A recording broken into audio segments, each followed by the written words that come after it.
السلام علیکم معزز سامعین، پیش خدمت ہے ایم اے راحت کا مشہور ناول کالا جادو، جسے میں آپ کے سب کے سامنے پیش کر رہی ہوں کالی شکتی کے نام سے۔ آپ سب سے گزارش ہے کہ میری ویڈیوز کو زیادہ سے زیادہ لائک اور شیئر کر کے میری حوصلہ افزائی کیجیے تاکہ اسی طرح اچھے ناول آپ کی خدمت میں پیش کر سکوں۔ بے بس لوگ، دکھ بھری کہانیاں، دل ٹکڑے ٹکڑے ہوتا ہے، سب مشکل کا شکار، کسی کی کوئی مشکل، کسی کی کوئی مشکل۔ کوئی 20 عرضیاں لکھی تھیں۔ کام ختم ہو گیا، وقت ختم ہو گیا تھا۔ میں نے اکرام سے پوچھا، اکرام تم نے سب کے دکھ لکھ لیے؟ ہاں مسعود بھیا، اگر تم سے یہ عرضیاں مانگی نہ جائیں تو انہیں محفوظ رکھنا۔ ٹھیک ہے۔ ہم وہاں سے نکل کر اپنی رہائش گاہ پر آ گئے۔ پھر رات کے کھانے سے فراغت ہوئی تھی کہ بھورے شاہ آ گیا۔ شامی اور 2 اور آدمی اس کے ساتھ تھے۔ مٹی کے تیل کے کچھ لیمپ بھی ساتھ لائے تھے جنہیں روشن کر کے رکھ دیا گیا۔ بھورے شاہ کا موڈ بہت اچھا تھا۔ مجھے دیکھ کر بولا، کہیے دلہا میاں، عرضیاں لکھیں؟ آپ کے حکم کی تعمیر ہوئی ہے، میں نے ادب سے کہا اور عرضیاں نکال کر اس کی طرف بڑھا دی۔ وہ قہقہہ مار کر ہنس پڑا تھا۔ واہ، یہ خوب رہی۔ کیا مطلب؟ میں سمجھا نہیں۔ ارے بھائی، ہم پڑھ لکھ سکتے تو لکھ بھی لیتے، تمہیں کیوں تکلیف دیتے؟ پڑھ کر سناؤ، اس نے کہا اور میں نے عرضیاں پڑھ کر سنانے لگا۔ اس نے آنکھیں بند کر لی تھیں اور خاموشی سے ساری عرضیاں سننے لگا تھا۔ میں نے آخری عرضی بھی پڑھ کر سنا دی۔ وہ کچھ دیر خاموش رہا، پھر بولا، شامی، او شامی۔ جی بڑے بابا۔ آدمی تو کام کے لگتے ہیں، اچھے لوگ ہیں بابا، نمازی پرہیزگار بھی ہیں، خیال رکھنا ان کو کوئی تکلیف نہ ہونے دینا۔ جی بڑے بابا، شامی نے کہا اور پھر وہ عرضیاں لے کر چلا گیا۔ میں نے یا اکرام نے اس وقت کچھ نہیں پوچھا تھا، لیکن دوسرے دن جب شامی ملا تو میں نے اس سے پوچھ لیا، آج کس وقت عرضیاں لکھنی ہیں شامی؟ 2 دن کے بعد، آج منگل ہے، اب جمعرات کو لکھنا ہوں گی، پیر کو فیصلے سنائے جاتے ہیں۔ فیصلے؟ ہاں، بڑے بابا فیصلے لکھواتا ہے، یہ کام بھی تم کو کرنا ہوگا اتوار کو۔ میں نے ٹھنڈی سانس لے کر خاموش ہو گیا۔ اکرام صابر انسان تھا، میرے ساتھ ہر حال میں خوش رہتا تھا۔ اس دوران میں نے تہجد میں مراقبہ بھی کیا اور اپنے لیے حل مانگا، مگر خاموشی رہی۔ جمعرات کو پھر 20 عرضیاں لکھیں اور ہر اتوار کو بھورے شاہ صبح میرے پاس آ بیٹھتا۔ مسعود نام ہے تیرا بھائی؟ ہاں۔ چل بیٹھ جا، منگل کی عرضیوں کے جواب لکھنے ہیں۔ جی شاہ صاحب۔ نہ بھائی نہ، اللہ کے واسطے ایسی کوئی بات مت کہہ۔ میاں، سب بڑے بابا کہتے ہیں ہمیں، تو بھی بڑے بابا کہہ۔ یہ شاہ، ولی اور درویش تو اللہ کے نیک بندے ہوتے ہیں، ہم جیسے شیطان کو ان سے کہاں ملا رہا ہے، بس بڑا بابا کہہ کر کام چلا لیا کر۔ میں نے ایک بار حیران ہو کر بھورے شاہ کو دیکھا، یہ آدمی واقعی سمجھ میں نہیں آ رہا تھا۔ ایک لمحے اس نے آنکھیں بند رکھیں اور اس کے بعد بولا، پہلی عرضی کیا ہے؟ پہلی عرضی شاکر علی کی تھی، جس کا بیٹا ناصر علی مصیبت کا شکار تھا اور بقول شاکر علی کے اس کی بیوی نے اس پر جادو کرا دیا تھا۔ بھورے شاہ ہنس پڑا، عورت کا جادو تو ویسے بھی سر چڑھ کر بولتا ہے، بڑے میاں کو اپنی بہو سے اختلاف ہوگا، یہ کہانی تو ہر گھر میں چل رہی ہے۔ چلو ٹھیک ہے، لکھ دو اس کے آگے کہ 7 تعویذ دیے جائیں گے اور 7 فیتے الگ سے جلانے کے لیے، پڑیا بنا کر رکھنی ہے۔ میں نے اس کی ہدایت کے مطابق اس عرضی پر نوٹ کر دیا۔ پڑھ کر سناؤ، وہ بولا، اور میں نے عرضی پر لکھی ہوئی تفصیلات اسے پڑھ کر سنا دی۔ دفعتاً اس نے چونک کر مجھے دیکھا اور پھر کہنے لگا، ارے ہاں اے مسعود بھیا، یہ کام بھی یار تو ہی کر لیجیو۔ دیکھ، سال 6 ماہ یہاں کام کر لے تو ہمیں سمجھ جائے گا، تجھے ہم سمجھ جائیں گے، پھر ایک لمبی رقم ہم سے لے کر تم یہاں سے 200 کوس دور چلے جائیو۔ وعدہ کرتے ہیں خطرہ مول لے لیں گے اور تجھے آزادی دے دی جائے گی، ٹھیک ہے؟ اس نے بغور مجھے دیکھتے ہوئے پوچھا اور میں نے گردن ہلا دی۔ جیسا آپ کا حکم بڑے بابا، میں نے جواب دیا۔ ہوئی نا بات؟ اچھا چل آگے کی عرضی پڑھ۔ یہ دوسری عرضی پاروتی کی تھی، جس کا پتی بھوگندر ناتھ کسی بیسوا کے چکر میں پڑ گیا تھا۔ عرضی سنتے ہی بھورے شاہ ہنس پڑا، بس بس، اس کے آگے کچھ پڑھنے کی ضرورت نہیں، لال پینسل سے نشان مار دے، اس کا کام ہو گیا۔ میں نے چونک کر اسے دیکھا تو اس نے دوسرا قہقہہ لگایا اور بولا، ڈاکو سنتو خان نے اس کے گھر کا پورا صفایا کر لیا ہے، بیچاری کو دھن دولت نہیں چاہیے تھی، پتی چاہیے تھا، سو بھیا پتی اب کہاں جائے گا؟ بیسوا کا کام تو یہی ہے کہ مال لے اور چھوڑ دے۔ سنتو خان نے بیچاری کی مشکل حل کر دی، اب اس بیسوا کو دینے کے لیے اس کے پاس کچھ بھی نہیں ہے، ٹکڑے ٹکڑے کو محتاج ہو گیا ہے۔ چھٹی ہوئی، من کی مراد پوری ہو گئی اس عورت کی۔ چل اب آگے کی عرضی پڑھ۔ اور اس کے بعد دوسری عرضیاں پڑھنے لگا اور وہ ان پر اپنے تبصرے اور ہدایات لکھواتا رہا۔ یہ کام ختم ہو گیا تو وہ اٹھ گیا۔ شامی پاس ہی موجود تھا۔ اس نے کہا، شامی، مسعود کو ہر طرح کی آسائش ملنی چاہیے، کوئی تکلیف نہ ہو، اسے خیال رکھنا۔ بہت سے لوگوں کو تعویذ دیے تھے، کچھ لوگوں کے لیے اس نے الٹی سیدھی جڑی بوٹیاں تجویز کی تھیں، حکمت کی کچھ دوائیں بھی لکھی تھیں۔ غرض سارے کا سارا کھیل دھوکہ دہی پر مبنی تھا۔ لیکن سنتو خان والی بات میری سمجھ میں نہیں آئی تھی۔ سنتو خان نے پاروتی کے گھر ڈاکہ ڈالا اور اس کے گھر کا صفایا کر دیا۔ اس طرح اس کا مسئلہ حل ہو گیا۔ بہرحال ابھی اس بارے میں کچھ معلومات حاصل کرنے کا وقت نہیں آیا تھا، لیکن جب ان سب سے تعویذ اور جڑی بوٹیاں لکھنے کے لیے بیٹھا تو میرے ہاتھ پر سحر طاری ہو گیا۔ جو کچھ اس نے بتایا تھا وہ نہ لکھا، بسم اللہ لکھا، اور فلیتوں میں شیطان پر لعنت کے الفاظ میرے قلم سے خود بخود درج ہو گئے، اور انہی چیزوں کو میں نے پڑیوں کی شکل میں ہر عرضی کے ساتھ رکھ دیا۔ ایک انوکھا لیکن دلچسپ کام تھا، اور اکرام میرے ساتھ ان کاموں میں شریک تھا۔ 10 دن 15 دن تقریباً 1.5 ماہ گزر گیا۔ صبر و سکون سے ہم نے سارا وقت گزارا تھا۔ عبادت الہی سے بہتر اور کیا ہو سکتا ہے؟ ہمارا وقت اسی طرح گزر جاتا تھا۔ اکرام کے چہرے پر شکن بھی نہیں آئی تھی، اس نے بھی ماحول کو قبول کر لیا تھا۔ ان لوگوں کو ہم پر مکمل اعتماد ہو گیا تھا، اس لیے اب کبھی بھی ہمیں غار سے باہر بھی لے آیا جاتا تھا، لیکن یہ سورج ڈھلنے کے بعد ہوتا تھا۔ پہلی بار جب شامی کھلے آسمان کے نیچے لایا تو میں نے اس سے پوچھا، کیا آج کل شیر یہاں جھاڑو دینے نہیں آ رہے؟ میری بات سن کر شامی ہنس پڑا۔ کیوں، ملنا چاہتے ہو شیروں سے؟ کیا مطلب؟ یہاں بیٹھو، ملائے دیتا ہوں۔ وہ ہمیں بٹھا کر ایک طرف چلا گیا، اور پھر چند ہی لمحات کے بعد ہم نے شیر کی دھاڑنے کی آواز سنی۔ اکرام تو اچھل کر کھڑا ہو گیا، میں بھی حیرانی سے ادھر ادھر دیکھنے لگا۔ شیر تو کہیں نظر نہیں آ رہا تھا، مگر اس کے دھاڑنے کی آواز کئی بار سنائی دی۔ پھر شامی واپس آ گیا، اس نے ہنستے ہوئے کہا، ملے شیر سے؟ تو یہ ہے خانقاہ کا شیر؟ سارا کھیل ایک جیسا ہے، مگر تم اس دنیا کو دیکھو، کیسی انوکھی ہے یہ دنیا۔ کسی بیوپاری کے پاس چلے جاؤ، تمہارے بدن کی کھال اتار لے گا، وہ چکر دے گا تمہیں کہ گھن چکر بن جاؤ گے۔ ڈاکٹر کے پاس چلے جاؤ، انسانی ہمدردی سے ہٹ کر وہ تمہاری مالی حیثیت کا جائزہ لے گا، تمہاری بیماری کو آسمان پر پہنچا دے گا۔ وکیل، سرکاری افسر، ہر شعبے کا انسان اپنی دولت کے دروازے کھلے رکھتا ہے۔ اسے اپنے فن میں مہارت حاصل ہے، وہ ذہین ہے، چالاک ہے، دوسروں کو احمق بناتا ہے، لیکن اتنی ہی خوشی سے وہ یہاں احمق بننے آ جاتا ہے، منتیں مرادیں مانگتا ہے، کسی کو تکا لگ جاتا ہے، جس کا کام نہیں ہوتا وہ اسے تقدیر سمجھتا ہے، اس کی عقیدت کم نہیں ہوتی۔ جس طرح وہ اپنا کام کرتا ہے اسی طرح ہم بھی اپنا کام کرتے ہیں۔ آج کل پبلسٹی ہوتی ہے، ہمارا پبلسٹی کا شعبہ بھی سرگرم رہتا ہے، اور ہم اپنے پروڈکٹ کی پوری پبلسٹی کرتے ہیں۔ پبلسٹی کا شعبہ؟ ہاں، ہمارے ملازم، ہمارے نمائندے اسی شہر میں نہیں، آس پاس کی متعدد بستیوں میں بکھرے ہوئے ہیں۔ سب کو تنخواہیں ملتی ہیں، وہ بھورے شاہ کی کرامتوں کی کہانیاں سناتے ہیں، شوبدہ گری کرتے ہیں۔ مختلف طریقے ہوتے ہیں اس کے، کہ کوئی اچانک پاگل ہو جاتا ہے، ننگ دھڑنگ سڑکوں پر پھرتا ہے، لوگوں کو پتھر مارتا ہے، ہمارے چند نمائندے اسے پکڑ کر یہاں لے آتے ہیں، یہاں اسے دعائیں دی جاتی ہیں، تعویذ دیے جاتے ہیں، اور اس کا علاج ہوتا ہے۔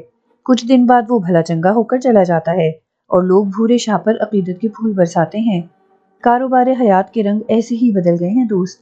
اسی طرح خانقاہ کا شیر ہے، شیروں کی اقسام میں اس کا اضافہ بھی کر لو، جنگل کا شیر، قالین کا شیر، خانقاہ کا شیر۔ شامی قہقہے لگانے لگا۔ شامی، یہ بھورے بابا کیا ہے؟ آدمی ہے، مکمل آدمی ہے، اپنے فن کا استاد۔ وہ کس قسم کا آدمی ہے؟ میرے خیال میں اس دور کا ایک کامیاب آدمی۔ تمہاری تعلیم کیا ہے؟ میں نے اچانک پوچھا۔ ارے، یہ بھورے شاہ سے اچانک مجھ پر کیوں آ گئے؟ تمہاری باتیں سن کر۔ کیا مطلب؟ تمہاری گفتگو بتاتی ہے کہ تم کافی پڑھے لکھے آدمی ہو، مگر عرضیاں تم مجھ سے لکھواتے ہو، کیوں؟ شامی ہنس پڑا، پھر بولا، کہاں کی باتیں کرتے ہو دوست؟ جو تعلیم اسکولوں میں دی جاتی ہے وہ کس کے پاس ہوتی ہے؟ اصل معلم وقت ہے، وہی سب کچھ سکھاتا ہے، وہی میرا استاد ہے۔ اسی کی سکھائی ہوئی باتیں دہرا رہا ہوں میں، لکھنا پڑھنا بالکل نہیں جانتا۔ بھورے بابا بھی عجیب انسان ہے۔ کس لحاظ سے؟ وہ جو کچھ کر رہا ہے خود ہی شدت سے اس کی نفی کرتا ہے۔ میں نے اسے جب بھی شاہ درویش کہا وہ جیسے تڑپ سا گیا، اس نے شدت سے مجھے اس کے لیے منع کیا۔ ضمیر تو ہر شخص کا ہوتا ہے نا، اور ضمیر اگر زندہ ہوتا ہے تو سچ بولتا ہے، سچ سنتا ہے۔ مگر ضمیر کے خلاف عمل تو ضمیر کو قتل کر دیتا ہے۔ بعض اوقات ایسے دوراہے آ جاتے ہیں جہاں انسان کو کسی ایک کے قتل کا فیصلہ کرنا ہوتا ہے۔ بھورے بابا کے سامنے بھی ایسا ہی ایک دوراہا آ گیا تھا۔ اگر وہ ضمیر کو قتل نہ کرتا تو اسے خود قتل ہونا پڑتا، مگر اسے زندہ رہنا تھا، اپنے لیے نہیں کسی اور کے لیے۔ کیا مطلب؟ میں نے دلچسپی سے پوچھا۔ اب تم مجھے قتل کروانا چاہتے ہو؟ بھورے بابا کے بارے میں اتنی بات بھی تم سے ہو گئی ہے، جبکہ برسوں سے یہاں رہنے والے بھی اس کے بارے میں اتنا نہیں جانتے، شامی نے کہا۔ لیکن شامی… بس بس بابا، مجھے زندہ رہنے دو، شامی نے ہاتھ اٹھا کر کہا، پھر بولا، چلو چلو، زیادہ وقت ہو گیا ہے، کہیں شیر نہ آ جائے۔ وہ ہنس پڑا۔ ہم غار میں آئے۔ اکرام نے مجھے دیکھتے ہوئے کہا، کوئی بہت ہی پراسرار کہانی چل رہی ہے مسعود بھائی، بڑا انوکھا کردار ہے اس بھورے بابا کا۔ ہاں، میں نے گہری سانس لے کر کہا۔ مزید کچھ دن گزر گئے، معمولات جاری تھے۔ ایک رات اچانک بھورے شاہ عجیب سی کیفیت میں ہمارے غار میں گھس آیا۔ وہ تنہا تھا، اس کی آنکھیں سرخ ہو رہی تھیں، بال بکھرے ہوئے تھے، بہت منتشر معلوم ہوتا تھا۔ ہمیں خاموشی سے گھورتا رہا، پھر اس کی آواز سانپ کی پھنکار کی مانند سنائی دی۔ تم کون ہو؟ مجھے اپنے بارے میں سچ سچ بتاؤ، کون ہو تم؟ اور سچ نہ بولے تو اس کے دانت بھیج گئے اور آنکھیں خون اگلنے لگی۔ میں نے پریشان نظروں سے بھورے شاہ کو دیکھا۔ اس کی اس کیفیت کا صحیح اندازہ نہیں ہو رہا تھا، تاہم میں نے حلیمی سے کہا، کوئی غلطی ہو گئی بڑے بابا؟ میرے اس سوال پر وہ سانپ کی طرح بل کھانے لگا۔ بڑے اضطراب کا اظہار ہو رہا تھا اس کی کیفیت سے۔ اس نے مجھے کوئی جواب نہیں دیا۔ میں نے خود ہی دوبارہ نرم لہجے میں پوچھا، ہم جس دن سے یہاں آئے ہیں بڑے بابا، آپ ہی کا نمک کھایا ہے اور یہی کوشش کرتے رہے ہیں کہ کوئی آپ کی مرضی کے خلاف نہ ہو۔ اگر کہیں سے ہمارے بارے میں آپ کو کوئی غلط اطلاع ملی ہے تو ہم آج بھی آپ سے وہی سب کچھ کہیں گے جو پہلے کہہ چکے ہیں، یعنی مسافر ہیں اور آوارہ گردی کرتے ہوئے ادھر نکل آئے تھے اور اس کے بعد سے یہی موجود ہیں۔ ہمارا تعلق کسی سے نہیں ہے بڑے بابا، جہاں سے بھی کوئی غلط اطلاع ملی ہے آپ یقین کر لیں کہ وہ غلط ہے۔ ہاتھ جوڑتا ہوں، تمہارے سامنے ہاتھ جوڑتا ہوں، تمہارے قدموں میں سر رکھتا ہوں، خدا کے لیے ایک بے چین روح کو اور زیادہ بے چین مت کرو۔ دیکھو، اگر خدا نے تمہیں عزت سے نوازا ہے، اگر اس نے تمہیں اپنی پناہ میں لے رکھا ہے تو کسی انسان کے ساتھ بدسلوکی مت کرو۔ ایک ایسا جلتا سلگتا انسان تمہارے سامنے ہے جس کے اندر آگ دہک رہی ہے، جو زندگی میں ہی جہنم پا گیا ہے، جو جہنم سے گزر رہا ہے، اسے اور جہنمی نہ بناؤ۔ خدا کے لیے تمہارے ہاتھ جوڑتا ہوں، تمہارے قدموں میں سر رکھتا ہوں، مجھے اپنے بارے میں بتا دو۔ دیکھو انسان ہوں، ساری برائیوں کے باوجود انسان ہوں، اپنے آپ کو گناہوں کی دلدل میں اس قدر ڈوبا ہوا محسوس کرتا ہوں کہ مجھے اس کائنات میں خود سے زیادہ گنہگار اور کوئی نظر نہیں آتا۔ خدا کے لیے مجھے اور گناہوں کی دلدل میں نہ دھکیلو، مجھ میں اب قوت برداشت نہیں ہے۔ اس کی آواز لرز گئی اور آخر میں سسکیوں میں تبدیل ہو گئی۔ اکرام نے حیرت سے مجھے دیکھا، میں خود ہی ابھی تک کچھ سمجھ نہیں پایا تھا۔ آگے بڑھا اور اس کے شانے پر ہاتھ رکھتا ہوا بولا، نہیں بڑے بابا، میں تمہارا نمک خوار ہوں، یہ سب کچھ نہیں چاہتا میں۔ مجھے بس وہ بات بتا دو جس کی بنا پر تمہیں مجھ پر شک ہوا ہے۔ بات بتا دوں؟ میں نے تمہارے ساتھ بدسلوکی کی ہے، حالانکہ تم وہ نہیں ہو جو نظر آتے ہو۔ مجھے یقین آ گیا ہے کہ تم بہت کچھ ہو۔ میں نے تمہیں جاگتی آنکھوں سے تو نہیں دیکھا، لیکن سوتی آنکھوں نے مجھے تمہاری تفصیل بتا دی ہے۔ کیا بتاؤں تمہیں کن لمحات سے گزر رہا ہوں میں۔ مجھے احساس ہو رہا ہے کہ مجھے زندگی بھر گناہ کرنے کے لیے ہی پیدا کیا گیا ہے۔ کوئی ایک نیک کام کر لیتا جو روح کی تاریکیوں میں کسی سفید نقطے کی طرح روشن ہو جاتا۔ بڑی بے حرمتی ہوئی ہے میرے ہاتھوں تمہاری، قید رکھا ہے میں نے تمہیں، دھمکیاں دی ہیں، اور کیا کروں، مزاج ہی ایسا بن گیا ہے، اپنی اس بے چینی کو بھی صحیح الفاظ نہیں دے سکتا۔ جاہل مطلق ہوں میں، چنانچہ جو کچھ کہتا ہوں اپنی دیوانگی میں کہتا ہوں۔ جس دن سے تم یہاں آئے ہو نہ جانے کیا ہو رہا ہے، نہ جانے کیا ہو گیا ہے۔ میں تو لوگوں کے ساتھ فریب کرتا تھا، انہیں غلط دلاسے دیتا تھا، الٹی سیدھی جڑی بوٹیاں بتا دیا کرتا تھا، لیکن جب سے تم نے جواب لکھنے شروع کیے ہیں، جسے دیکھو فائدہ ہو رہا ہے، سب کی مرادیں پوری ہو رہی ہیں، سارے کام سیدھے ہو رہے ہیں، اور وہ سب اتنی نظریں لے کر آ رہے ہیں میرے پاس کہ میں خود حیران رہ گیا ہوں۔ اور جو خواب میں نے دیکھے ہیں، ان خوابوں نے مجھے لرزا کر رکھ دیا ہے۔ میں پاگل ہو گیا ہوں، اور اب یہ سوچ رہا ہوں کہ جو کچھ مجھ سے ہو گیا ہے اس کا نتیجہ کیا ہوگا۔ بابا دیکھو، خدا کے لیے، بڑے بابا میں نہیں ہوں، بڑا بابا تم ہو، جو اس طرح یہاں اجنبیوں کی طرح آئے اور اس خانقاہ میں آ کر ٹھہر گئے اور اس کے بعد تم نے لوگوں کو فائدے پہنچانے شروع کر دیے۔ میرے نام سے ہو رہا ہے یہ سب کچھ۔ اللہ کے واسطے مجھے اپنی حقیقت سے آشنا کر دو۔ دن رات تمہارے قدموں میں پڑا رہوں گا، جب تک سر نہیں اٹھاؤں گا تمہارے پیروں سے، جب تک اپنے منہ سے یہ نہ کہو کہ تم نے مجھے معاف کر دیا ہے۔ ان تمام گستاخیوں پر جو میں نے تمہارے ساتھ کی ہیں، مجھ گنہگار کو اور کتنے گناہوں سے دوچار ہونا پڑے گا۔ میں بابا صاحب، میں ایک مضطرب دل کا مالک ہوں، وہ دل جس سے سکون کا گزر نہیں ہے۔ جو کچھ دل میں آتا ہے کر ڈالتا ہوں، سمجھے؟ ڈاکے بھی ڈالتا ہوں میں۔ ڈاکو سنتو خان کی حیثیت سے میرا نام ان علاقوں میں گونج رہا ہے۔ راتوں کو میں اپنے ساتھیوں کے ساتھ خانقاہ سے نکلتا ہوں، بستیوں میں لوٹ مار کرتا ہوں۔ خون ریزی نہیں کرتا میں، کیونکہ انسانی زندگی کو لینے کا حق مجھے نہیں ہے، لیکن لوگوں کو قلاش ضرور کر دیتا ہوں، اور یہاں بھی میں ڈاکہ زنی کرتا ہوں۔ لوگوں کی جیبوں پر ان کے معصوم آرزوؤں کو جھوٹے دلاسے دے کر انہیں حسرتوں کا شکار کر دیتا ہوں۔ جس کا کام نہیں بنتا وہ اسے اپنی تقدیر سمجھ لیتا ہے، اور جس کا کام بن جاتا ہے وہ چڑھاوے چڑھاتا ہے اس جعلی خانقاہ پر، اس جھوٹی قبر پر جس میں کچھ نہیں ہے سوائے اس مشینی عمل کے جو ان کی آرزویں تم تک پہنچاتا ہے۔ بابا صاحب، میں یہ گناہ کرتا ہوں، اور بابا صاحب میں یہ سب کچھ کر کے خوش نہیں ہوں، لیکن کیا کروں؟ میرے ماضی نے مجھے یہ صورت دی ہے بابا صاحب، میری یہ صورت اسی دنیا نے بنائی ہے، میرا قصور نہیں ہے۔ میں جب بھی تنہائی میں بیٹھتا ہوں، اپنا حساب کرتا ہوں تو اپنے آپ کو بے قصور سمجھتا ہوں، لیکن بابا صاحب پھر وہ سکون کہاں ہے جو انسانوں کے دلوں کو میسر ہوتا ہے؟ وہ سب جو میرے ساتھی ہیں، یہ سب سکون سے کھاتے پیتے ہیں، آرام کی نیند سو جاتے ہیں، لیکن میں نیندوں سے محروم ہوں۔ میرے کانوں میں وہ معصوم آہیں اور سسکیاں گونجتی رہتی ہیں جو میرے ذریعے مصیبت کا شکار ہونے والوں کی ہوتی ہیں۔ بابا صاحب، میں یہ سب کچھ کر رہا ہوں، لیکن میری سمجھ میں نہیں آتا کہ میں اپنے لیے کیا کروں۔ مجھے سہارا دیجیے، مجھے مدد چاہیے، مجھے مدد چاہیے۔ وہ بلک بلک کر رونے لگا۔ اس طرح رو رہا تھا وہ کہ میرا دل موم ہوا جا رہا تھا۔ میری سمجھ میں نہیں آتا تھا کہ یہ شخص ہے کیا چیز؟ جو کچھ کہہ رہا ہے اس کی شخصیت اس سے بالکل مختلف ہے، لیکن انداز بتاتا ہے کہ وہ اپنی ذات میں ٹکڑے ٹکڑے ہے۔ کیوں؟ آخر کیوں؟ اس کے علاوہ اس نے جو انکشاف کیا تھا اس نے مجھے لرزا کر رکھ دیا تھا۔ وہ رات مجھے یاد آ گئی تھی جب ہم پہلی بار آئے تھے، اور رات کی تاریکی میں ہم نے کچھ لوگوں کو سامان سے لدے پھندے یہاں آتے ہوئے دیکھا تھا۔ ڈاکو سنتو خان، گویا یہ جگہ باقاعدہ جرائم کا اڈا ہے، اور اس کا سربراہ یہ شخص ہے، لیکن ہے بلکتا ہوا انسان، قابل رحم تھا۔ اس کے اندر احساس گناہ تھا۔ ایک گنہگار کو سزا دینا اللہ کا کام ہے، لیکن ایک بلکتے ہوئے انسان کو دلاسا دینا ہر اس شخص کا فرض ہے جو اس کے سامنے موجود ہو، اور اگر ایک برا انسان کسی کی کوششوں سے اچھے راستے پر آ سکے تو پھر یہ ایک فرض بن جاتا ہے۔ میں نے ایک لمحہ سوچا، پھر اکرام سے کہا، اکرام پانی لاؤ۔ اکرام نے فوراً ہی میرے حکم کی تعمیل کی۔ اب میرا دل اس شخص کی جانب راغب ہو گیا تھا، اور جو کچھ میرے بس میں تھا وہ میں اس کے لیے کرنا چاہتا تھا۔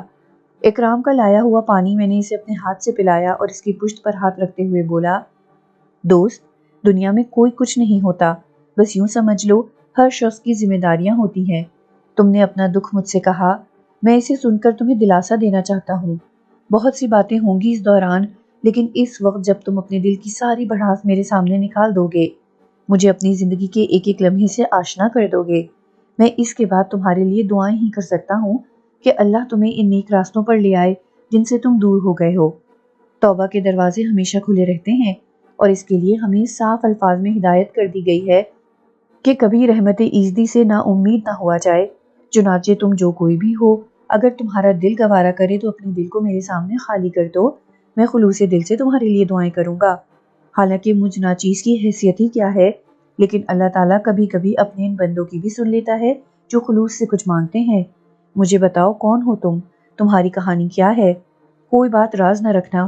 اب تو میری سمجھ میں یہ بھی نہیں آتا کہ تمہیں کس نام سے پکاروں، بھورے شاہ کہوں، سنتو خان کہوں، یا بڑے بابا کہوں؟ نہ میں بھورے شاہ ہوں، نہ سنتو خان، نہ بڑا بابا ہوں۔ میرا نام نادر ہے، نادر حسین۔ یہ میرا اصل نام ہے بابا صاحب۔ میں کسی زمانے میں صرف نادر حسین تھا، ایک معصوم دیہاتی، ایک ایسے گھرانے کا فرد جس کے بارے میں لوگ کچھ نہیں کہتے تھے کیونکہ وہ گھرانہ قابل ذکر ہی نہیں تھا۔ میرا باپ کسان تھا، ماں تھی، 2 بہنیں تھیں، ایک چھوٹی ایک بڑی۔ یہ کنبہ تھا ہمارا۔ میرا باپ اس کنبے کی پرورش کرتا تھا، میں بھی حسب توفیق اس کا ہاتھ بٹاتا تھا۔ پھر ہوا یوں کہ میرے باپ کو سانپ نے کاٹ لیا۔ کھیتوں پر کام کر رہا تھا کہ سانپ نے اس کی پنڈلی میں کاٹ لیا۔ زہر چڑھ گیا اس کی پنڈلی پر۔ بند باندھ کر زہر کو آگے بڑھنے سے روک دیا گیا، لیکن اس کی ٹانگ کا علاج نہ ہو سکا۔ ہمارے پاس نہ تو پیسے تھے نہ وہ ذرائع کہ ہم کسی اچھی جگہ باپ کا علاج کرا سکتے۔ بس میونسپلٹی کے ڈاکٹر نے میرے باپ کی ٹانگ کاٹ دی، اور اس طرح ہمارے ہاں ان مصائب کا آغاز ہو گیا جو انسانی زندگی کو کہیں سے کہیں لے جاتے ہیں۔ فاقے شروع ہو گئے ہمارے گھر میں۔ میرا باپ چودھری کے کھیتوں پر کام کرتا تھا، مگر چودھری نے مجھے اس کی جگہ نوکر نہیں رکھا۔ اس کے دل میں برائی آ گئی تھی۔ میری بہن کو دیکھ لیا تھا اس نے، نوجوان تھی، خوبصورت تھی۔ میری ماں فریاد لے کر گئی تھی اس کے پاس۔ بدنگاہ چودھری نے ایک منصوبہ تیار کیا۔ وہ اپنی بیوی سے بہت ڈرتا تھا، اس کے خلاف کچھ نہیں کر سکتا تھا، مگر چودھری نے اسے شیشے میں اتار لیا۔ وہ بانجھ تھی، اولاد نہیں ہوتی تھی اس کے ہاں۔ ایک دن وہ ہمارے گھر آ گئی۔ میری ماں سے اس نے کہا، تمہاری پریشانی دیکھی نہیں جاتی، ایک خیال لے کر آئی ہوں تمہارے پاس۔ حکم دے بیگم صاحبہ، میری ماں نے کہا۔ تمہیں پتہ ہے کہ میرے ہاں اولاد نہیں ہوتی؟ اللہ کرم کرے گا بیگم صاحبہ، میں نے چودھری صاحب کو بڑی مشکل سے تیار کیا ہے، ایک راستہ ہے میرے سامنے۔ تمہاری بڑی بیٹی شمو ہے نا؟ ہاں، میری ماں نے لرز کر کہا۔ اس کا نکاح چودھری سے کر دو، حق مہر میں ہم ایک باغ اور 10 بیگھے زمین دیں گے، تمہاری بھی دلدر دور ہو جائیں گے۔ یہ کام بالکل خاموشی سے ہوگا، کسی کو کانو کان خبر نہ ہوگی، شمو میرے پاس رہے گی۔ بولو کیا کہتی ہو؟ نکاح؟ میری ماں نے وحشت سے کہا، ایک اولاد پیدا ہو جائے اس سے تو چودھری صاحب خاموشی سے اسے طلاق دے دیں گے، جو اسے دیا ہوگا سب تمہارا، بچہ میرا کہلائے گا، بعد میں تم شمو کا بیاہ کر دینا، کسی کو پتہ نہ چلے گا۔ کیا کہہ رہی ہو بیگم صاحبہ؟ میری ماں نے بڑی مشکل سے کہا۔ میں نے بھی سن لیا تھا، خون کا سمندر ٹھانٹے مارنے لگا تھا میرے وجود میں، پاگل ہو گیا تھا میں۔ آگے بڑھ کر میں نے بیگم صاحبہ سے کہا، فوراً گھر سے نکل جاؤ بیگم صاحبہ، کہیں ایسا نہ ہو کہ تمہارے آدمی تمہاری لاش لینے آئے۔ تو ایسی کون سی بری بات کہہ دی میں نے؟ آئے ہائے، ایک تو احسان کر رہی ہیں۔ چلو ٹھیک ہے، بھوکے مرو گے تو خود آؤ گے۔ خون کے گھونٹ سینے میں اتار لیے میں نے، اپنا لہو خود چاٹ لیا۔ معذور باپ، بے کس ماں، جوان بہنوں کا میرے سوا کوئی نہیں تھا۔ اس کے لیے مجھے زندہ رہنا تھا، صبر کرنا تھا، میں نے صبر کر لیا۔ ہم نے کسی سے کچھ نہیں کہا، پیٹ بھرنے کا سہارا چاہیے تھا، سب کو پالنا تھا، سب کچھ بھلانا تھا۔ کوشش کی، کچھ کامیابی حاصل ہو گئی۔ راجہ خان لوہار کے ہاں نوکری مل گئی، بھٹی کا پنکھا چلانے کی، گھر چلانے کی، روٹیوں کا سہارا ہو گیا۔ راجہ خان بہت برا آدمی تھا، جوا کھیلتا تھا، تاڑی پیٹتا تھا۔ 4-6 دن کام کر کے کما لیا، 4-6 دن بیٹھ کے کھا لیا۔ مجھے بھی کچھ نہ کچھ مل جاتا تھا اس کے گھر میں، میرا بھی آنا جانا ہو گیا تھا۔ اس کی بیوی رشیدہ بڑی نیک عورت تھی، نمازی، پرہیزگار، شوہر کی برائیوں کو چھپانے والی، بے اولاد تھی، مجھے بھائی کی حیثیت دینے لگی۔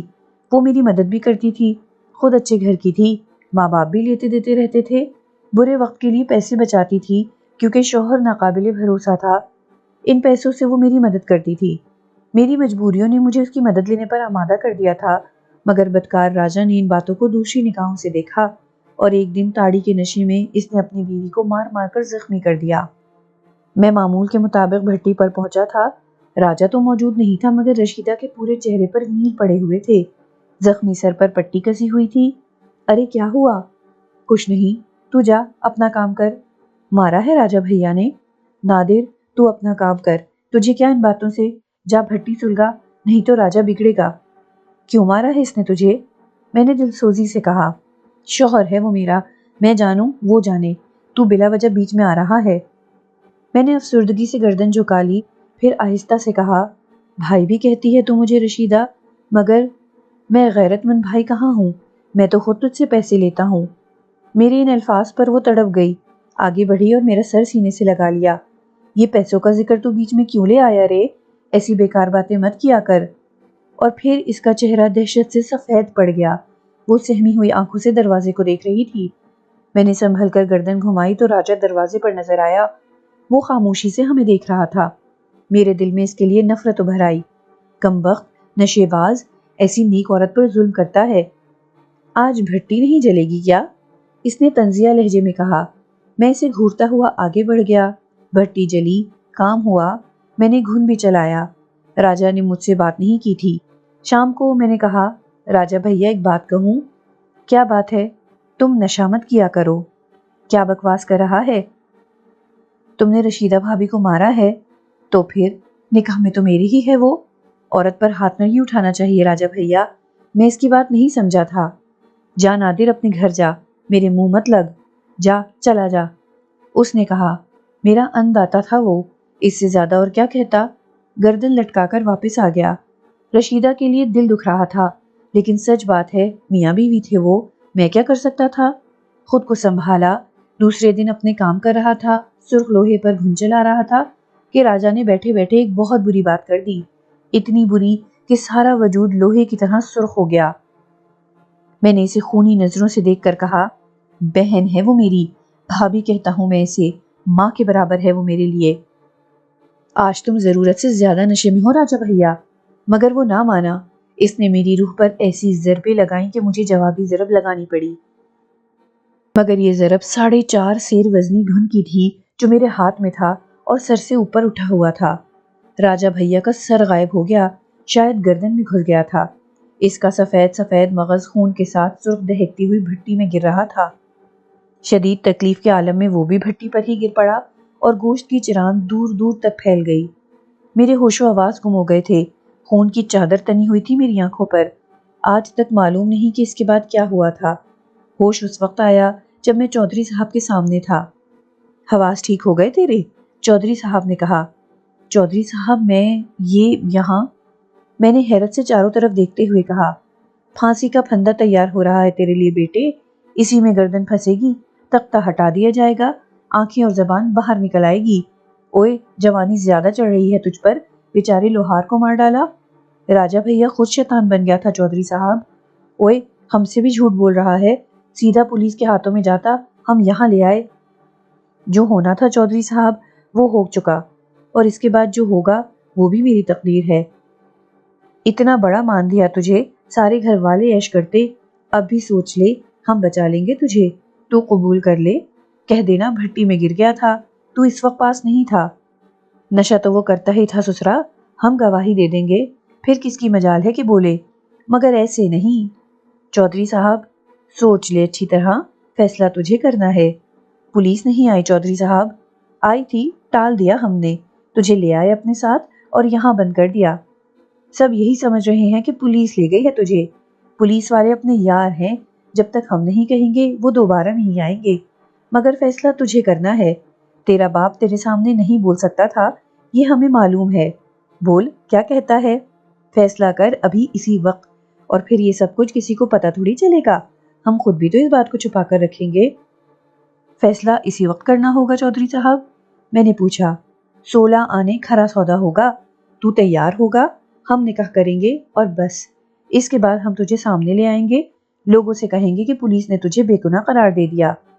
ٹھیک ہے چودھری صاحب، میں نے فیصلہ کر لیا، ہو گیا فیصلہ۔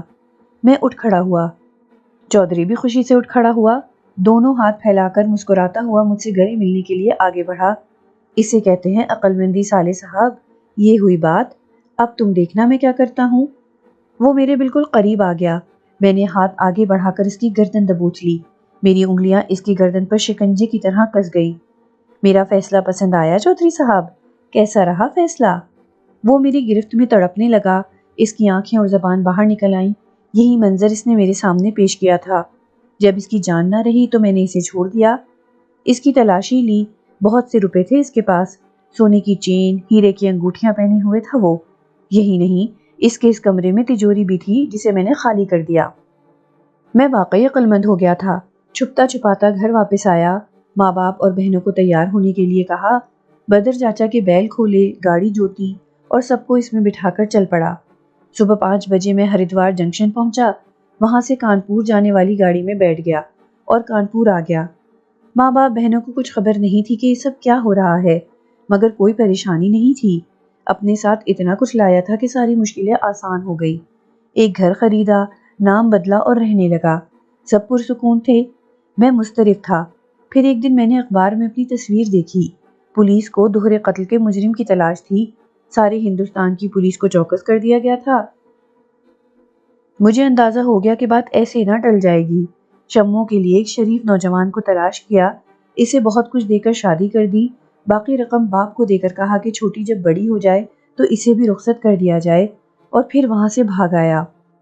ایک روپوش مجرم کے لیے جائے پناہ کہیں نہیں تھی، زندہ رہنے کے لیے مجرم تنہا تھا، چنانچہ میں سنتو خان بن گیا، گروہ بنایا، یہ خانقاہ بنائی اور یہاں جعلی پیر بن کر بیٹھ گیا۔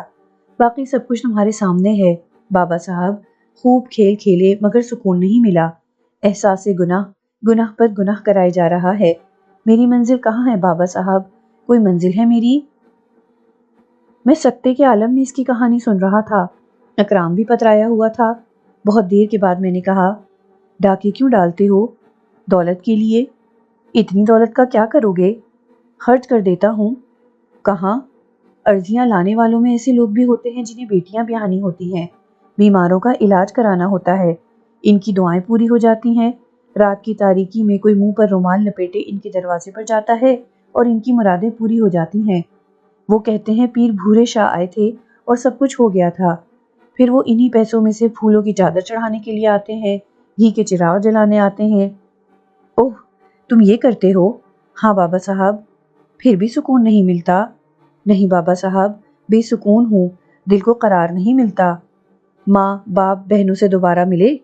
کبھی نہیں، مگر ان کی خبر رکھتا ہوں، سب ٹھیک ہیں، دوسری بہن کی شادی بھی ہو گئی ہے، دونوں بہنیں اپنے اپنے گھروں میں خوش ہیں، باپ کے پاس کافی رقم موجود ہے اور وہ خوشی کی زندگی گزار رہا ہے۔ میں صرف اس لیے ان کے پاس نہیں جاتا کہ کہیں میری شناخت نہ ہو جائے اور سب کچھ بگڑ جائے۔ بہت دور ہوں میں ان سے، لیکن بس یہ اطمینان ہے کہ وہ سکھ چین کی زندگی بسر کر رہے ہیں۔ مگر بابا صاحب، میرا سکھ چین کہاں ہے؟ میرا سکون کہاں ہے؟ مجھے سکون چاہیے بابا صاحب، مجھے سکون چاہیے۔ بڑی حیران کن کہانی تھی، بڑا عجیب احساس تھا میرے دل میں اس شخص کے لیے۔ اکرام کی کیفیت بھی مجھ سے مختلف نہیں تھی، کیسا عجیب کردار ہے۔ میں حیرت سے اسے دیکھتا رہا، بھلا میں کیا اور میری اوقات کیا کہ میں ایسے کسی کردار کو کوئی سہارا یا سنبھالا دے سکوں۔ بہت دیر تک خاموشی رہی، پھر اس نے کہا، آپ نے مجھ سے بہت کچھ پوچھ لیا بابا صاحب، میں نے سب کچھ بتا دیا، آپ مجھے اپنے بارے میں نہیں بتائیں گے؟ اب میں تمہیں نادر حسین ہی کہہ کر پکاروں گا۔ نادر حسین، یقین کرو جھوٹ نہیں بول رہا ہوں میں، جو میں نے روز اول کہا وہ آج کہہ رہا ہوں۔ ایک مسافر ہوں، آوارہ گردی کرتا ہوا یہاں تک آ پہنچا ہوں، اور اس کے بعد سے تمہارا مہمان ہوں۔ تم نے جس حال میں بھی رکھا خوش ہوں، اللہ کے کلام میں برکت ہوتی ہے، کون بھلا اس سے منحرف ہے کہ کلام الہی سے بڑھ کر اور بھی کوئی چیز ہو سکتی ہے؟ اگر لوگوں کو اس کلام سے فائدہ ہو جاتا ہے، اگر ان کی مرادیں پوری ہو جاتی ہیں تو اس میں میرا کوئی کمال نہیں ہے، بس یہ کلام الہی کی برکت ہے۔ آہ، کیا مجھ پر بھی یہ اثر انداز نہیں ہو سکتا؟ میرے لیے بھی تو دعا کرو بابا صاحب، مجھے بھی تو سکون کی دولت عطا کرو، میں جل رہا ہوں، اندر ہی اندر سلگ رہا ہوں، مدھم مدھم دھواں دے رہا ہوں میں۔ کم از کم اتنی ہی دعا کر دو میرے لیے کہ میرا یہ وجود جلدی بھسم ہو جائے، میں جل کر راکھ ہو جاؤں۔ آہستہ آہستہ جلنا میرے لیے اب ناقابل برداشت ہو چکا ہے۔ میں نے ہمدردی کی نگاہوں سے اسے دیکھا اور پھر آہستہ سے کہا، دیکھو نادر حسین، ضمیر کی عدالت میں جو فیصلے ہوتے ہیں وہ دنیا کے تمام فیصلوں سے مختلف ہوتے ہیں، وہاں سچ کی حکمرانی ہے، اور تم نے جو کچھ کیا ہے ضمیر کی عدالت اسے قبول نہیں کرتی۔ تم بے شک نیک راستوں کے مسافر ہو، جو کچھ تم کرتے ہو وہاں شاید توازن متاثر ہو جاتا ہے، توازن نہیں ہے نادر حسین، یہی توازن قائم کرنا ہے تمہیں۔ جب تم لوٹ مار کرتے ہوگے سنتو خان کی حیثیت سے تو ظاہر ہے دلوں سے آہیں نکلتی ہوں گی، بد دعائیں دیتے ہوں گے لوگ تمہیں اپنی بربادی پر، جس کے نتیجے میں بے سکونی تمہاری روح میں جا بستی ہے۔ اگر مجھ سے مشورہ چاہتے ہو تو میرے چند مشورے قبول کرو۔ سب سے پہلے ڈاکہ زنی کا یہ سلسلہ ترک کر دو، یہ سب سے بری چیز ہے۔ اس کے بعد اور بھی کچھ مشورے دوں گا، ذرا غور کر لو اس بات پر۔ اکرام، پانی لاؤ۔ ایک بار پھر اکرام نے پانی کا ایک پیالہ میرے سامنے پیش کر دیا۔ میں نے اس پر درود پاک 7 مرتبہ پڑھ کر دم کیا اور نادر حسین سے کہا، لو یہ پانی پی لو۔ نادر حسین نے پانی کا یہ پیالہ بڑی عقیدت اور احترام کے ساتھ لے کر منہ سے لگایا اور غٹاغٹ پانی پی گیا۔ میں نے اس سے کہا، اگر طبیعت قبول کرتی ہے تو نماز کا آغاز کر دو، تمہاری بے سکونی تو چٹکیوں میں ہوا ہو جائے گی۔ اس کے بعد نادر حسین میں تم سے اور بھی بہت سی باتیں کروں گا، کیا خیال ہے تمہارا؟ مجھے سکون چاہیے، سکون دے دیجیے مجھے بابا صاحب، جو آپ کہیں گے سو کر دوں گا۔ پھر ٹھیک ہے، جاؤ آرام کرو، یہ سارے کام یوں ہی چلنے دو، سوائے اس کے جو میں نے تم سے کہا۔ نادر حسین اٹھ کر وہاں سے چلا گیا۔ اکرام ابھی تک اس داستان کے سحر میں ڈوبا ہوا تھا۔ میں بھی خاموشی سے اس کے بارے میں سوچ رہا تھا۔ کچھ دیر کے بعد اکرام نے ایک ٹھنڈی سانس بھر کر کہا، مسعود بھائی، اس دنیا میں کوئی ایسا ہے جسے کوئی دکھ نہ ہو؟ کیا کوئی شخص مل جائے گا جو یہ کہے کہ وہ زندگی کے مسائل سے دور رہا ہے اور اس کی ذات میں غم کا کوئی پہلو نہیں ہے؟ کچھ نہیں کہا جا سکتا اکرام۔ کائنات بنانے والے نے اپنی کائنات میں کیا کچھ رکھا ہے بھلا کون جان سکتا ہے؟ وہی جانے جس کا یہ گورکھ دھندا ہے۔ اکرام عجیب سے تاثر میں ڈوبا رہا، پھر اس نے کہا، اور دلچسپ بات یہ ہے کہ ہر شخص اپنے دکھ کو سب سے بڑا سمجھتا ہے۔ میرے دل میں ایک بہن کسک رہی ہے، آپ کے دل میں ایک پورا گھرانہ، نہ جانے کس کس کے دل میں کیا دکھ پل رہا ہوگا۔ ویسے مسعود بھیا، آپ یقین کیجئے کچھ دکھی ایک ساتھ جمع ہو جائیں تو دکھ کا احساس ہلکا لگنے لگتا ہے۔ خیر، آپ کے ساتھ یہ وقت گزار کر میری تو کایا ہی پلٹ گئی ہے، اور جو سوچیں آپ کی قربت نے دی ہیں، اور ان میں سب سے نمایاں سوچ یہ ہے کہ جہاں انسان اپنی تمام تر جد و جہد کر کے تھک جاتا ہے، وہاں پھر اسے اپنی الجھنیں اس کائنات کے خالق کے سپرد کر دینی چاہیے جو تمام مشکلات کا حل رکھتا ہے۔ اس طرح اس پر تکیہ کر کے کم از کم یہ احساس ضرور ہو جاتا ہے کہ جب فیصلہ ہوگا تو بات بن جائے گی۔ مسعود بھیا، مجھے اتنا سکون مل گیا ہے کہ میں بتا نہیں سکتا آپ کو۔ ثریا جب بھی یاد آتی ہے ہاتھ اٹھا کر اس کے لیے دعا کرتا ہوں کہ مالک اسے اپنی پناہ میں رکھنا کہ تو سب سے بڑا رکھوالا ہے۔ اور مجھے یوں لگتا ہے مسعود بھائی جیسے زبردست طاقتور ہاتھوں نے میری ثریا کے سر پر اپنا سایہ ڈال دیا ہو۔ مگر نادر حسین کی کہانی نے دل پر عجیب سا اثر ڈالا ہے۔ کتنا دکھی ہے یہ شخص۔ آپ کے خیال میں کیا اس کا یہ عمل جو اس نے آج تک کیا کیا مناسب ہے؟ اکرام نے پوچھا اور گردن ہلانے لگا۔ پھر میں نے کہا، کیا ہے کیا نہیں ہے یہ جانے دو، بس جو کچھ ہمارے علم میں ہے اسے بتا دیں گے، باقی وہ جانے اور اللہ۔ اکرام نے خاموش ہو کر گردن جھکا لی تھی۔ نادر حسین اب زیادہ تر ہمارے پاس بیٹھنے لگا تھا۔ اس کی کیفیت کچھ عجیب ہو گئی تھی۔ پہلے جیسی شان و شوکت اب اس کے چہرے پر نظر نہیں آتی تھی۔ اداس، خاموش آ کر دوزانوں بیٹھ جاتا تھا۔ میں نے اسے نماز سکھانا شروع کر دی تھی۔ اس نے بڑی پابندی سے ہمارے ساتھ نماز پڑھنا شروع کر دی تھی۔ درود پاک کو پھونکا ہوا وہ پانی بڑی عقیدت اور احترام کے ساتھ پیتا تھا۔ ایک دن اس نے کہا، بابا صاحب، یہ باقی لوگ سرکشی کر رہے ہیں، میں اتنے دن سے خاموش بیٹھا ہوں تو آپس میں چہمگوئیاں کرنے لگے ہیں۔ میرا خیال ہے یہ سرکشی کریں گے کیونکہ بہت دنوں سے انہوں نے کوئی ڈاکہ نہیں ڈالا ہے اور صرف انہی چڑھاووں کی روٹیوں پر گزر بسر ہو رہی ہے۔ ویسے تو ہمارے پاس بہت کچھ موجود ہے، بھنڈار بھرے پڑے ہیں، لیکن ایک عادت جو ہے، مجھے خطرہ ہے کہ کہیں یہ مجھ سے بغاوت نہ کر دے۔ ان کی بغاوت اچھی نہیں ہوگی۔ میں نے آنکھیں بند کر کے گردن ہلائی اور کہا، ان کے پینے کا پانی کہاں ہے نادر حسین؟ وہ نہ سمجھنے والے انداز میں مجھے دیکھنے لگا، لیکن پھر سمجھ کر جلدی سے بولا، میں سمجھ گیا بابا صاحب، آپ مجھے پانی پڑھ کر دے دیجئے۔ 6-7 دن تک ان لوگوں کو درود پاک کی برکتوں میں ڈوبا ہوا پانی پلایا گیا اور نادر حسین نے مسکرا کر کہا، اب ان کی سرکشی ختم ہو گئی ہے اور وہ معتدل نظر آنے لگے ہیں۔ کچھ دن کے بعد نادر حسین نے خوشخبری سنائی کہ اسے نماز پڑھتے دیکھ کر ان میں سے کچھ نے نماز پڑھنا شروع کر دی ہے۔ ایک دم اکرام نے کہا، ایک خیال میرے دل میں بار بار آتا ہے مسعود بھائی، لوگ اس خالی قبر کو کسی بزرگ کی قبر سمجھ کر یہاں منتیں مرادیں مانگتے ہی اور مجرمانہ طور پر ان کی باتیں سنتے ہیں۔ اس طرح وہ فریب کھاتے ہیں۔ کیا ہم یہ فریب انہیں دیتے رہیں؟ بے شک یہ غلط ہے، قبر پرستی بت پرستی کے مترادف ہے، لیکن میں بہت کچھ سوچ کر بھی اس کا حل نہیں تلاش کر سکا ہوں۔ بس اتنی سوچ ہے میری کہ مخلوق خدا کے مسائل علم میں آ جاتے ہیں اور ہم بساط بھر ان کا حل تلاش کرتے ہیں۔ نادر حسین سے مشورہ کریں گے، ہو سکتا ہے کوئی اور حل نکل آئے۔ معمولات جاری تھے، نہ مجھے اور نہ اکرام کو کوئی پریشانی تھی۔ مجھے فوراً ہی پتہ چل جاتا تھا کہ میری کیا ڈیوٹی لگائی گئی ہے۔ افسر اعلیٰ فیصلہ کرتے تھے کہ میری پوسٹنگ کہاں کی جائے، اور جب تک کہیں اور تبادلہ نہ ہو مجھے وہیں اپنے فرائض سر انجام دینا ہوتے تھے۔ یہاں بھی میری ضرورت تھی۔ مشکلات میں گھرے لوگ تھے، اپنے دکھ درد بیان کرتے، آسمانی رہنمائی میں جو کچھ ذہن میں آتا انہیں بتا دیتا، اس میں میرا کوئی دخل نہیں ہوتا۔ کئی بار مراقبے کر کے اکرام کے اعتراض کا حل مانگا، مگر خاموشی رہی تو میں بھی خاموش ہو گیا۔ خانقاہ کا ماحول بے حد پروقار ہو گیا تھا۔ ہم پر اب کوئی قید نہیں تھی۔ راتوں کو باہر نکل آتے تھے، کھلی فضا میں عبادت کرتے تھے۔ ایک رات میں تنہا باہر نکلا اور تاروں کی چھاؤں میں دور دور تک کے پرسکون ماحول کا جائزہ لینے لگا۔ کچھ فاصلے پر میں نے ایک ٹیلے پر کچھ تحریک دیکھی۔ غور کیا تو پہچان گیا یہ نادر حسین تھا۔ خاموش بیٹھا ہوا تھا۔ مجھے دکھ ہوا، نہ جانے کی سوچ میں ڈوبا ہوا ہے۔ ہمدردی ابھر آئی اور میں اس کے پاس پہنچ گیا۔ میرے قدموں کی چاپ پر بھی اس نے گردن نہیں گھمائی اور اسی طرح ساکت بیٹھا رہا۔ نادر حسین، کیا بات ہے؟ کیا سوچ رہے ہو؟ مگر میری آواز پر بھی اس نے جنبش نہ کی۔ نہ جانے کیوں میرے دل میں خوف کا احساس ابھر آیا۔ میں نے اسے زور زور سے جھنجھوڑا لیکن وہ سکتے کے عالم میں تھا۔ اس کی آنکھیں کھلی ہوئی تھیں۔ میں نے ان آنکھوں میں جھانکا اور میرے منہ سے ہلکی سی آواز نکل گئی۔ اس کی آنکھوں کی سیاہ پتلیاں غائب تھیں۔ پوری آنکھوں میں سفید ڈھیلے چھائے ہوئے تھے۔ مجھ پر کپ کپی طاری ہو گئی۔ ایک عجیب سا خوف مجھ پر مسلط ہو گیا اور میں اسے اسی طرح چھوڑ کر وہاں سے چلا آیا۔ سمجھ بھی نہیں آ رہا تھا کہ اسے کیا ہو گیا ہے۔ دوسری صبح فجر کی نماز کے بعد اکرام سے رات کے اس واقعے کا تذکرہ کرنا ہی چاہتا تھا کہ اکرام نے کہا، نادر حسین سے کتنے دن سے ملاقات نہیں ہوئی مسعود بھائی؟ بہت دن سے ہمارے پاس نہیں آیا، لیکن کچھ عجیب سی کیفیت ہو گئی ہے اس کی۔ کیا؟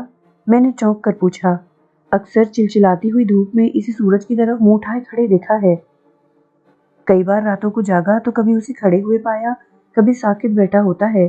2-3 دن پہلے کی بات ہے، میں رات کو باہر نکل آیا تو وہ کچھ فاصلے پر ٹیلے پر کھڑا ہوا تھا۔ میں نظر انداز کر کے آ گیا۔ صبح کو نماز کے بعد بھی اسے کھڑے ہوئے پایا اور پھر ساری دوپہر وہ اسی طرح کھڑا رہا۔ مجھے نہیں بتایا تم نے؟ بس بھول گیا۔ اللہ نہ کرے اس کا ذہنی توازن متاثر نہ ہو گیا ہو۔ کیا کیا جائے؟ تلاش کرو اسے، وہ بہت دکھی انسان ہے، میں نے کہا۔ اکرام کو رات کا واقعہ سنانے کا خیال یکسر ذہن سے نکل گیا تھا۔ ہم باہر آ گئے، پوری خانقاہ میں نادر حسین کو تلاش کیا، وہ نہ ملا۔ تب مجھے اس ٹیلے کا خیال آیا اور اکرام کو ساتھ لے کر میں اس ٹیلے کی طرف چل پڑا۔ نادر حسین وہاں نہیں ملا۔ میں نے یہاں آ کر اکرام کو گزری رات کا واقعہ بتایا اور وہ حیرت سے مجھے دیکھنے لگا۔ یہ کیسے ہو سکتا ہے؟ وہ تعجب سے بولا۔ تم جانتے ہو میں جھوٹ نہیں بولتا۔ میرا یہ مطلب نہیں بھیا، میں تو یہ کہہ رہا تھا کہ دیوانگی دوسری بات ہے، مگر آنکھوں کا بدل جانا۔ مسعود بھائی، میں تو یہ سوچ رہا ہوں کہ کہیں کوئی اور معاملہ نہ ہو۔ اور معاملہ؟ یہ خانقاہ مصنوعی ہے اور یہاں کسی بزرگ کا دخل نہیں ہے۔ کوئی یہاں اثر انداز ہو سکتا ہے۔ ہمیں نگاہ رکھنی پڑے گی، خاص طور سے یہ دیکھنا پڑے گا کہ نادر حسین کی کیا کیفیت ہے۔ میں اکرام کا اشارہ سمجھ گیا تھا، لیکن نہ جانے دل اس سے اتفاق کیوں نہیں کر رہا تھا۔ نادر حسین کہیں بھی نہ ملا اور ہم واپس آ گئے۔ آج عرضیاں لکھنے کا دن تھا۔ حسب معمول اس کام پر بیٹھ گئے۔ یہ بھی باقاعدہ کام ہوتا تھا۔ حاجت مند انہی روایات کے ساتھ آتے تھے۔ خانقاہ خالی ہو چکی تھی۔ اکرام نے تمام عرضیاں ترتیب دے چکا تھا۔ کوئی 8 بجے ہوں گے کہ اچانک شامی بدحواس ہمارے پاس دوڑا چلا آیا۔ اس کی کیفیت بے حد خراب تھی۔ سفید دھونکنی بنا ہوا تھا، چہرہ سرخ ہو رہا تھا، بات منہ سے نہیں نکل رہی تھی۔ مسعود بھائی، کیا ہوا؟ کیا بات ہے شامی؟ میں نے گھبرا کر پوچھا۔ بڑا بابا قتل کر دیا گیا، کسی نے اسے ٹکڑے ٹکڑے کر دیا۔ اس کی لاش قبر پر پڑی ہوئی ہے، سر الگ کر دیا گیا ہے، ہاتھ پاؤں الگ الگ پڑے ہوئے ہیں، ساری قبر خون میں ڈوبی ہوئی ہے۔ بڑا بابا مار دیا گیا ہے مسعود بھائی، بڑا بابا مار دیا گیا ہے۔ میں چراغ جلانے گیا تھا تو میں نے شامی کی آواز رند گئی۔ میرے بدن میں سنسنی دوڑ گئی۔ اکرام بھی سکتے میں رہ گیا تھا۔ بمشکل تمام میں نے شامی سے کہا، آؤ۔ ہم تینوں لڑکھڑاتے قدموں سے خانقاہ کے اس حصے کی طرف بڑھ گئے جہاں قبر تھی۔ باہر کا ماحول سنسان تھا، بیرونی لوگ تو سرے شام چلے جاتے تھے۔ خانقاہ کے باسی بھی اپنی کمین گاہوں میں گھس جاتے تھے۔ یہ لوگ اب کیا کرتے ہیں اس کے بارے میں زیادہ معلومات نہیں تھی، لیکن سنا یہ گیا تھا کہ زیادہ تر لوگ نماز پڑھنے لگے ہیں۔ باقی ان کے معمولات کیا ہیں یہ تفصیل سے نہیں معلوم ہو سکا تھا۔ ہم تیز تیز قدموں سے چلتے ہوئے خانقاہ کے دروازے سے اندر داخل ہو گئے۔ چراغ جل رہا تھا، اس کی پیلی روشنی میں نادر حسین عرف بڑے بابا ایک دیوار کی طرف پشت کیے دو زانوں بیٹھا ہوا تھا۔ اس کا بدن ساکت تھا اور ہماری قدموں کی آہٹ پر بھی اس کے اندر کوئی جنبش نہیں ہوئی تھی۔ میں نے حیران نظروں سے شامی کو دیکھا۔ جو کچھ اس نے کہا تھا وہ تو نہیں تھا، مگر شامی کی آنکھیں حیرت سے چڑھی ہوئی تھیں۔ وہ چکرا رہا تھا۔ اکرام بھی تعجب سے اسے دیکھ رہا تھا۔ شامی نے بمشکل کہا، خدا کی قسم میں نے جھوٹ نہیں بولا۔ کیا مطلب؟ گویا اب بھی؟ میں نے کہا، میں اندھا تو نہیں ہوں، میں نے خود دیکھا تھا۔ ارے میرے مالک، خون بھی نہیں ہے، مگر اس وقت گردن یہاں پڑی تھی، ہاتھ وہاں اور پاؤں اور دھڑ۔ قسم کھا رہا ہوں میں، مگر بڑا بابا۔ میں اندھا دھند آگے بڑھا اور نادر حسین کے قریب پہنچ گیا۔ بڑے بابا تم ٹھیک ہو؟ وہ نادر حسین کے سامنے پہنچ گیا، پھر اس کے منہ سے چیخ نکل گئی اور وہ اچھل کر ہم پر آ رہا۔ اکرام نے اسے گرنے سے بچایا تھا۔ آنکھیں آنکھیں اوہو ہو، آنکھیں ہو۔ شامی کا بدن کانپنے لگا، وہ جھومنے لگا تھا۔ ایک بار پھر اکرام کو ہی اسے سنبھالنا پڑا تھا۔ وہ آنکھیں بڑبڑاتا ہوا بے ہوش ہو گیا تھا۔ ہم دونوں پریشان ہو گئے۔ اب کیا کروں؟ اکرام نے پریشان لہجے میں پوچھا۔ میں آگے بڑھ کر اکرام کے پاس پہنچا اور شامی کو سنبھال لیا۔ باہر لے چلو، میں نے کہا۔ اور وہ اکرام نے نادر حسین کے بارے میں کہا۔ اسے فی الحال چھوڑو، آؤ، میں نے شامی کو سنبھال کر دروازے کی طرف بڑھتے ہوئے کہا۔ ہم دونوں باہر آ گئے۔ کچھ دور چل کر شامی کو پتھر کی سل پر لٹا دیا گیا۔ اس میں ہوش کے آثار نظر آ رہے تھے۔ چند لمحات کے بعد اس نے آنکھیں کھول دی۔ کچھ دیر ہر احساس سے عاری رہا، پھر چونک پڑا، ہمیں دیکھا اور اٹھ کر بیٹھ گیا۔ ادھر ادھر نظریں دوڑائیں۔ اس نے ماحول کا جائزہ لیا، پھر بولا، خدا کی قسم میں نے جھوٹ نہیں بولا تھا، میں ہوش و حواس میں تھا۔ لاش خون میں ڈوبی ہوئی تھی اور بڑے بابا کے اعضاء الگ الگ پڑے ہوئے تھے۔ میں تو دہشت کھا کر بھاگا تھا، مگر بعد میں کیسی بھیانک آنکھیں تھیں، ان میں پتلیوں کا کوئی نشان نہیں تھا، بس سفید سفید ڈیلے چمکتے ہوئے ویران۔ شامی نے جھرجھری لے کر کہا۔ اسے اس کے حال پر چھوڑ دو شامی۔ مگر یہ کیا ہو رہا ہے؟ کچھ سمجھ میں تو آئے۔ اب آپ سے کوئی بات چھپی نہیں ہے مسعود بھائی، یہاں جو کچھ ہوتا ہے آپ کو معلوم ہے۔ بڑے بابا میں ایک دم تبدیلیاں آئی ہیں۔ پہلے اس نے نماز شروع کی، پھر تہجد پڑھنے لگا۔ میں نے اپنی آنکھوں سے بیشتر دیکھا، اس نے سونا چھوڑ دیا۔ راتوں کو نماز پڑھ رہا تھا، نماز نہیں پڑھ رہا تو چاند پر نظریں جمائے کھڑا تھا۔ دن میں دوسروں سے چھپ چھپ کر ہی عمل کرتا ہے۔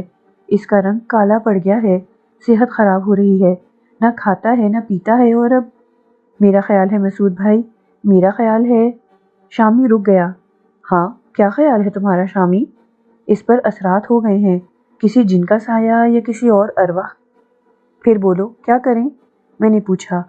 میں تو بہت چھوٹی عقل کا آدمی ہوں مسعود بھائی، بس دعا کر سکتا ہوں اس کے لیے، اور اب تو مجھے اس کے سامنے جاتے ہوئے بھی خوف آئے گا۔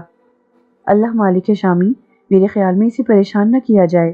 دیکھو اللہ کی کیا مرضی ہے، جاؤ آرام کرو، اب اس کی ٹوہ میں نہ رہنا، اسے نقصان بھی پہنچ سکتا ہے۔ شامی نے جواب نہیں دیا، اپنی جگہ سے اٹھا اور لڑکھڑاتے ہوئے قدموں سے آگے بڑھ گیا۔ میں اور اکرام خاموش بیٹھے ہوئے تھے۔ کچھ دیر کے بعد اکرام نے کہا، اسے اتنی بڑی غلط فہمی ہو سکتی ہے؟ اللہ بہتر جانتا ہے، آؤ چلیں۔ میں نے کہا۔ اکرام سمجھ گیا کہ میں اس موضوع پر بات نہیں کرنا چاہتا، چنانچہ آرام گاہ پہنچ کر بھی اس نے اس سلسلے میں مزید کچھ نہیں کہا، مگر میں اب مطمئن نہیں تھا۔ کچھ معلوم ہونا چاہیے مجھے، اس بارے میں میری رہنمائی تو مجھے بخش دی گئی تھی۔ درود پاک کا ورد کیا اور آنکھیں بند کر لی۔ دل میں یہ خواہش کی کہ مجھے نادر حسین کی کیفیت کے بارے میں علم ہو جائے۔ رات بھر کوشش کرتا رہا، لیکن دماغ سادہ رہا۔ روشنی کی پہلی کرن نمودار ہوئی تو اٹھ گیا۔ اب کوئی تردد نہیں تھا، میرا ان حالات سے لا علم رہنا مناسب تھا۔ اس سے یہی احساس ہوا تھا، اور اب مجھ پر لازم تھا کہ ان معاملات کی کڑید نہ کروں۔ جو کام مجھے سونپا گیا ہے خاموشی سے اسے سر انجام دوں۔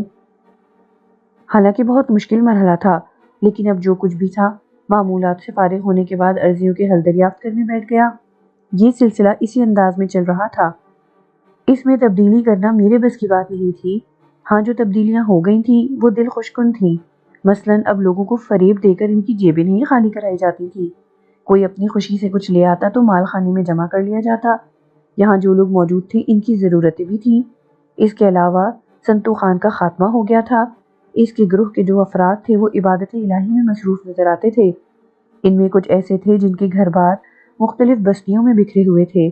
ان کی ضرورتیں بے شک پوری ہوتی تھیں، لیکن اس کے لیے مال خانہ بہت وسیع تھا۔ شامی پورے دن نظر نہیں آیا۔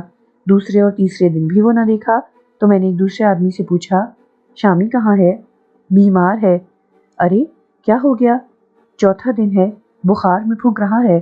بستی کے ڈاکٹر صاحب سے روز دوا آ رہی ہے، مگر اسے تو سرسام ہو گیا ہے۔ مجھے بتایا بھی نہیں کسی نے۔ بڑے پاپا کہاں ہیں؟ وہ بھی بالکل غائب ہے، 4 دن سے نظر نہیں آیا۔ میں حیران رہ گیا۔ شامی کا بخار تو سمجھ میں آ گیا، اس کے دل پر دہشت بیٹھ گئی تھی، مگر یہ نادر حسین کہاں غائب ہو گیا؟ شامی کو دیکھنے چل پڑا۔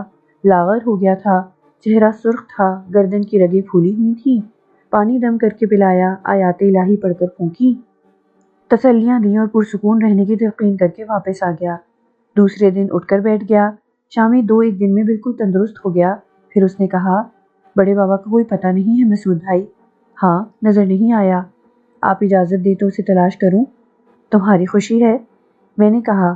شامی چلا گیا۔ میرے معمولات اطمینان بخش تھے، خلق اللہ کو فائدے پہنچ رہے تھے۔ دکھی دل والے اپنے مسائل لے کر آتے، میں حسب توفیق مخصوص انداز میں انہیں مشورے دیتا اور اللہ کے فضل سے انہیں فائدہ ہوتا۔ اب بھورے شاہ کی اس خانقاہ کا شہرہ دور دور تک پھیل گیا تھا۔ آنے والوں کی تعداد بھی زیادہ ہو گئی تھی۔ 4-5 دن مزید گزر گئے۔ پھر ایک شام سورج ڈھلے شامی نادر حسین کو تلاش کر کے لے آیا۔ مجھے اطلاع ملی تو میں اس سے ملنے چل پڑا، لیکن نادر حسین کو دیکھ کر میں دنگ رہ گیا۔ لباس نام کی کوئی شے نہیں تھی اس کے بدن پر، سر کے بالوں میں کیچڑ اٹی ہوئی تھی، دہانے رخسار پر زخم کا نشان تھا، آنکھوں میں نیم غنودگی کی سی کیفیت تھی۔ اس کے جسم کو رسیوں کے ذریعے ایک چٹان سے کس دیا گیا تھا۔ بہت سے لوگ اسے دیکھ کر رو رہے تھے۔ ارے یہ کیا؟ بڑا بابا پاگل ہو گیا مسعود بھائی، بڑا بابا پاگل ہو گیا۔ مجھے راجن پور کے بازار میں ملا، بچے پتھر مار رہے تھے اور یہ دونوں ہاتھ سر پر رکھے بیٹھا تھا۔ کپڑے نہیں تھے اس کے بدن پر، ہم بڑی مشکل سے اسے باندھ کر لائے ہیں۔ وہ لوگ مجھے بتانے لگے، میں خاموشی سے اسے دیکھ رہا تھا۔ کچھ نہیں جانتا تھا میں اس کے بارے میں، اور شاید جستجو کرنے کی اجازت بھی نہیں تھی۔ اب کیا کریں مسعود بھائی؟ شامی نے پوچھا۔ میری سمجھ میں خود نہیں آ رہا، جیسا تم مناسب سمجھو، میں نے بے بسی سے کہا۔ اگر ہم نے اسے باندھے نہ رکھا تو یہ پھر بھاگ جائے گا، بڑی مشکل سے ملا ہے، کوئی نقصان بھی پہنچ سکتا ہے اسے۔ ایک اور شخص نے کہا، وہ سب اس کے لیے مضطرب تھے، افسردہ تھے، رو رہے تھے۔ شامی نے کہا، میں معلومات کروں گا، ہم بڑے بابا کا علاج کرائیں گے، چاہے کچھ بھی ہو جائے۔ اس وقت تک ہمیں اس کی دیکھ بھال کرنی ہوگی۔ تم سب اپنی رائے دو، میں اکیلا ہی بولے جا رہا ہوں؟ تم جو کچھ کہہ رہے ہو ٹھیک کہہ رہے ہو شامی، ہم سب اس کی نگرانی کریں گے، اس کی خدمت کریں گے، جس طرح بھی بن پڑا اس کا علاج کریں گے۔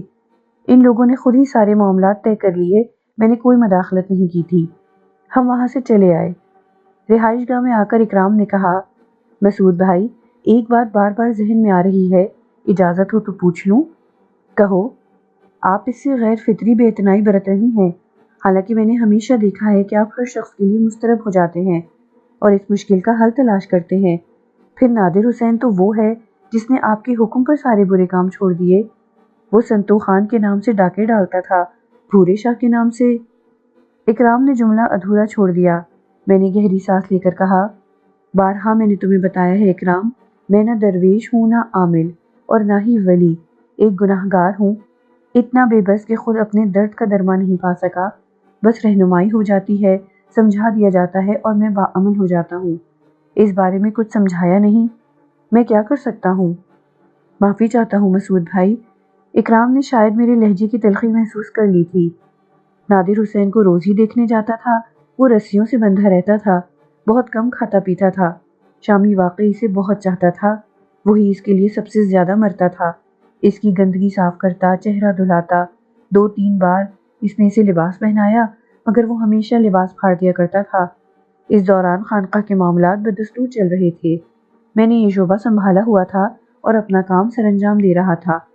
کچھ لوگ سنتو خان کے ساتھی تھے، خاموشی سے چلے گئے تھے کیونکہ اب یہاں رہنے میں انہیں مالی فائدہ نہیں تھا، لیکن خانقاہ کی شہرت مسلسل بڑھ رہی تھی، بہت دور دور سے لوگ آنے لگے تھے، تقریباً سبھی کو فائدہ پہنچ جاتا تھا۔